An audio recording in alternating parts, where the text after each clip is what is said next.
अरे अखिलेशवा, जब से चुनाव आयल है तब से ढेर गुंडाई करत रहले है, आज पकड़ा गेले ना। अरे योगी बाबा, हमके छोड़ द, हमके चुनाव प्रचार में जाए के बा और तो लगन के हरावे के बा। अरे छोड़ दे योगी बाबा। अरे योगी जी, आज एक चुनाव हारे वाला जरूर इंजेक्शन लगावल जाये।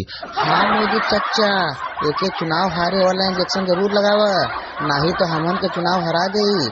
एक रहते हमन के चुनाव जीतल नामुमकिन है, ये खातिर एक इंजेक्शन जरूर लगावा।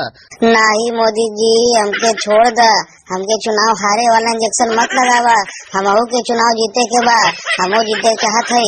अरे नहीं रे अखिलेशवा, तोके ना छोड़ब, तोके जरूर इंजेक्शन लगाई, नहीं तो तू योगिया के हरा देबे और तू जीत जीबे, फिर हम कहाँ जाइब। अरे योगिया मोदिया, हमके छोड़ द, नहीं तो अभी तू लोगन के मारत मारत सारा गुंडाई निकाल दे, तब तू लोग के समझ में आ जाए कि अखिलेशवा का चीज है। अरे योगी जी, ये ढेर बोला था, एक जरा कस के हथवा खींचा तो एक तुरंत अब इंजेक्शन चुतरिया में भोकत है, तब एक सारा गुंडाई निकल जाये। हाँ मोदी चचा, एक हाथ कस के खींचे है, लगावा।